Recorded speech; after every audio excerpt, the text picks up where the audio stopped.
pambuka praptanipun calon pengantin miwah pangiring pasrah tampi.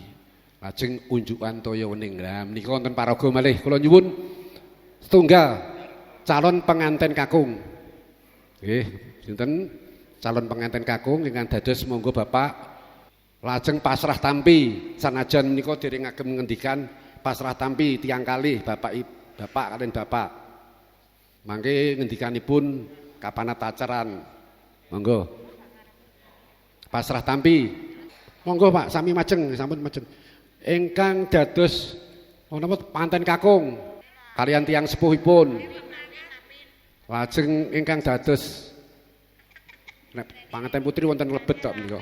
Wonten ing tata cara lampahing tata cara midodareni. Menika calon penganten sowan lajeng ingkang kapiji masrahaken menika biasanipun menawi saestu menika mboten ingkang kagungan kersa mantu piyambak. Dados menika utusan awit ingkang kagungan kersa menika wonten dalem nampi rawuh wonten tamu pasien. Menika biasanipun ngoten. Menika utusan. Nek upami saged mboten menapa-menapa katindakaken ingkang rama piyambak. Menika. Nggih. Menika wonten malam midodareni. Saderengipun binjing-injing ijab kabul. Menika namanipun malam midodareni ugi wonten ingkang mastani lek-lekan pasian. Nggih napa mboten? Nah, melekan niku. Niku sajanipun kagem malam midodareni. Lek-lekan pasian niku. Kawitan saking pasrah tampi. Pasrah tampi ingkang masrahaken liripun ingkang masrahaken menika mratelakaken ngendikan bilih ing binjing-injing tabuh pinten dipun sebataken tabuh 9 upami calon pengantin kakung siaga kadhapaken ingkang asma menika nggih calon pengantin kakung ingkang asesilih Bagus Harjuna upami putra kakungipun bapa siaga ing gati samedya ing diri ingkang badhe kawisuda krama utawi kadhawaken kan putra panjenengan ingkang asesilih sinten menika sasampunipun nika namung kula pundhut dudutanipun dados mboten jangkep upami kok sepisan menika salam uluk salam menika mesti wajib nggih ta lajeng ngunjukaken puja-puji syukur ngersani Gusti ingkang murbing dumadi ngaturaken salam taklimipun ingkang utus panjenengan ngaturaken salam taklim so salam kawilujengan katur dumateng Bapa Setya Hadi sekalian garwa sumrambah para putra putri. Nah menika lajeng wigatos sing sedya sowan kula kapiji anyuwunaken calon pengantin kakung ingkang kekasih atau ingkang kekasih menawi kakung menawi kekasih menawi putri asesilih Bagus Abimanyu. Bilih ing binjing sampun sawigung diri samekta ing gati inggenipun badhe kadhaupaken kalian putra putri panjenengan ingkang asesilih Nimasayu. Pramila ing salajengipun binjing kula sumanggaaken nut satataning adat agami lan pranatanipun nagari. Menika intinipun wonten menika. Wonten midodaren menika. Sasampunipun lung tinampi lajeng menapa menika calon pengantin kakung dipun paringi unjukan toya wening. Awit menika mengku werdi samubarang pakarti ingkang ngarsa linambaran weninging panggalih. Miwah meneping kalbu ingkang ngarsa tinemu hayu hayem hangayomi. Wonten werdinipun mila toya wening. Terus dipun sasampunipun diunjuki toya wening lajeng menika nggih pambagyawarga sasampun pambagyawarga saking lajeng menawi wonten tumedhaking kembar mayang terus pawiyan catur beda tilik nitik menika sasampunipun menika panganten kakung rawuh rumiyin monggo jumeneng ingkang panganten panjenengan dipun apit bapak ibu jumeneng dipun apit bapak ibu monggo bapak ibu sinten sasampunipun pasrah tampi lajeng panganten kakung pinaringan unjukan toya wening menika dipun paringaken lajeng dipun unjuk monggo majeng Nah, nggih. Nggih, sasampunipun diunjuki toya wening terus nganu menapa nika lenggah malih. Lajeng pambagya free memori pambagya argya unjukan toya wening tantingan free memory tumedhaking kembar mayang free memory waosan catur weda nganten kakung jumeneng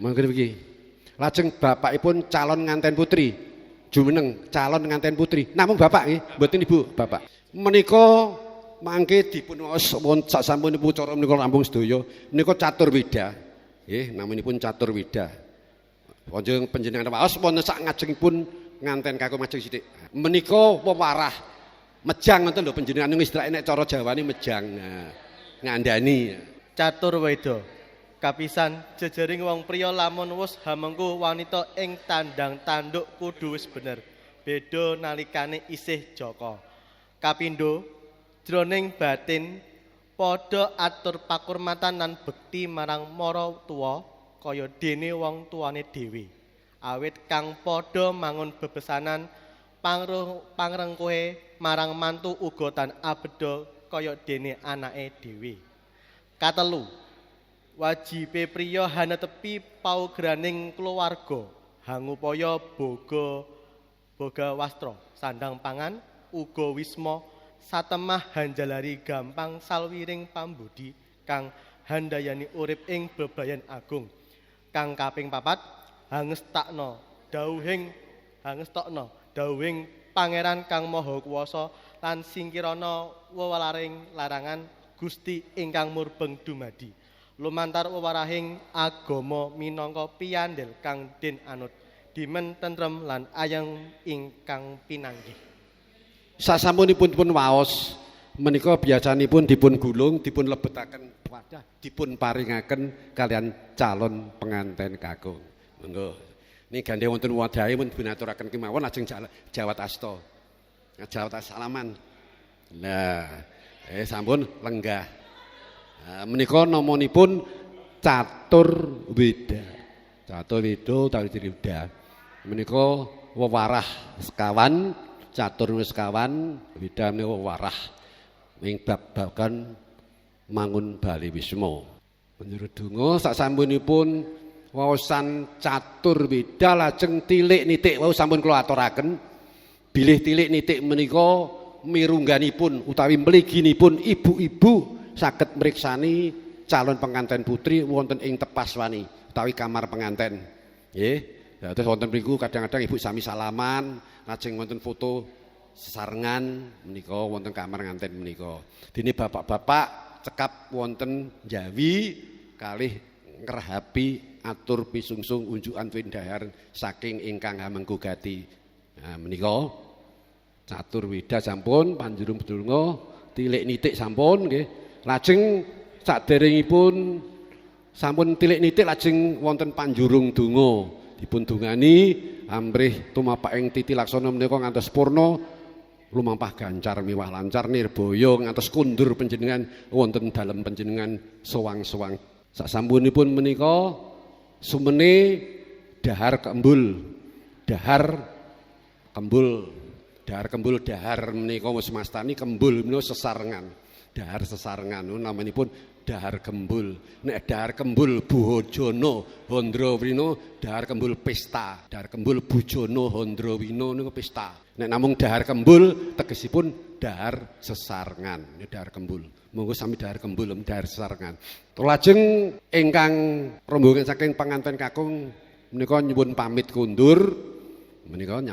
kundur sasampunipun nyuwun pamit kundur wonten pawangsulan menapa menika pamit kundur waluyan menika wonten paring kancing gelung saderengipun kundur menika calon mara sepuh maring kancing gelung kala sampun kula aturaken nggih menika busana kagem ijab binjing-injing nggih kagem ijab binjing-injing menggaing calon penganten kakung menawi biasanipun nggih wonten destar wonten menapa menika beskap wonten pusaka menika namanipun Kancing Gelung.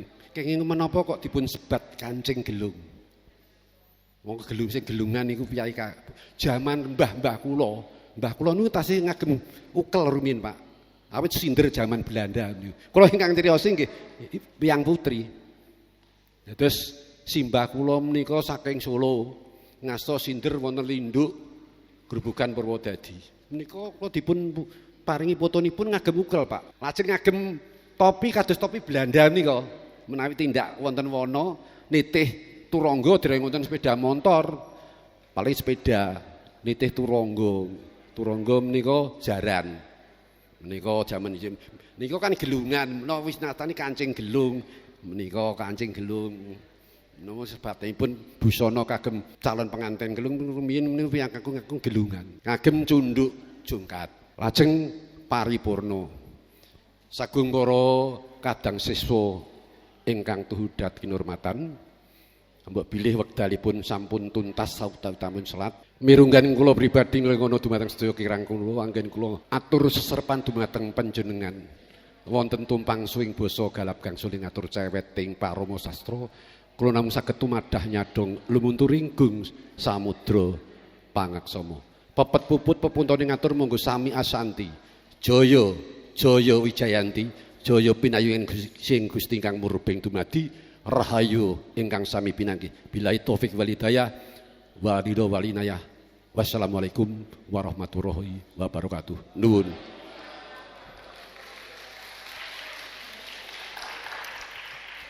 Permadani menika pawiyatanipun beneh beda kalian sanesipun mesti dipun pungkasi mawi pandonga. Namung kula badhe napa ngaturi sekedhik kala wau awit anggenipun mundhut pirsa nyuwun pirsa oleh takon niku tenanan Pagas Rikma Sinom Nirmala menika ingkang nindakaken bapak ibu ning diwarai kalian juru sumbaga menika ngrumini umi-umi paring sumbaga lajeng bapak dipun warai kiwa digunting sithik dengan digunting sithik mburi sithik dilebokke mangkok mangke badhe dipun tanem. Nah nika nggih terus menika Pagas Rikma. Iki kalau wonten catur weda menika basa Jawa ingkang rumiyin nggih catur weda menika reh ning sampun wonten seminar-seminar enggal menika panjenengan monggo ngginakaken logat catur weda. Nah nggih kadidine napa menika? Napa Mbah? Serat mboten serat Wedatama ning serat Wedatama. Ngoten nggih, catur weda. Catur weda niki catur papat, weda pitutur ana papat sangkan apa paraning bekti wonten sekawan setunggal kedah bekti wonten ngarsa dalem Gusti, bekti ingkang kalih minangka warga negara wonten negara nganut tatananipun, ingkang ketiga bekti dhateng Rama Ibu, ingkang sekawan bekti dhateng garwa lan putra wayahipun. Ning sampun dipun serat dipun racik mawi basa kraton kala wau. Ini intinipun nika sasaran tempat berbakti itu ada 4. Grit. Nika nggih nika pitutur ing malam midodareni. Sajengipun wonten sekedhik malih nggih menika waluyan. Nggih kala nggih pamit waluyan. Waluyan nggih wangsulan. Ngaturaken napa nika nanggapi anggenipun pamit supados waluya. Nggih tebih saking pringgo bayang ning marga slamet widodo kalih sing sambi kala. Menika minangka makasih kula badhe ngaturi, aku kepengin nedha nembang, aku tak melu nembang, pang mboten. Nggih, monggo. Aku orek-orek sithik iki mau. Mangke ingkang sing ingkang majeng sinten nggih? Estri nenggo kula rumiyin. Sampun rampung seserepan sampun rampung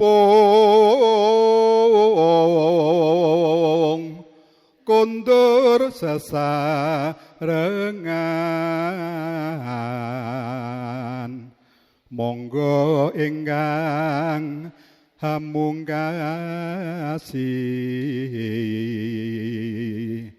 murih berkah monggo samya handedonga keplok. Monggo sinten ingkang badhe mungkasi? Nika Sekar napa? Pangkur napa-napa no? Napa Gondo Mastuti? Pocong, pinter Pocong. Sae Sekar Pocong. Muridé sapa? Muridé Mbah No. Monggo ingkang mungkasi sinten? Kepareng atur ningo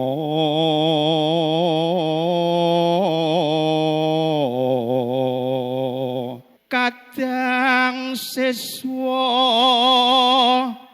rambung genyo anampi sagunging wulang uruk wewarah Rama Dwija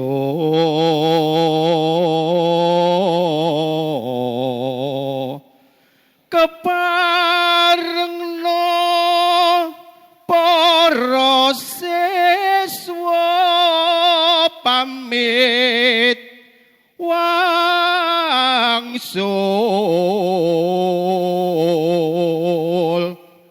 wangsulaning papan nira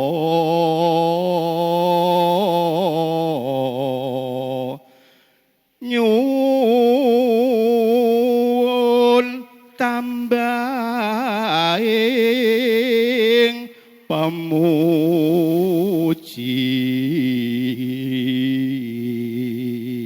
mekaten Rama ingkang saged kaaturaken nyuwun idi pangestu badhe kundur suwang. Wis dak tampa aturira pancen tetes lan tan cicir pawiyatan nyata rampung kabeh wae budalna bali mulih mring siswane kang nuju tan ana sagung rubeda alangan samargi margi. Assalamualaikum warahmatullahi wabarakatuh. Saderengipun kundur nyenyuwun marang Gusti ingkang murbeng dumadi, mugi-mugi pinaringana slamet wilujeng. Para siswa kula aturi jumeneng. Kangge mawurkani nyenyuwun marang Gusti ingkang murbeng dumadi kanthi kedadan ingkang sampun manungga puja kawiwitan.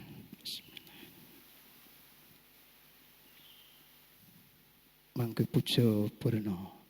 Saking kula mbok menawi wonten kalepatanipun nyuwun pangapunten. Akhirus salam wabillahi taufik wal hidayah.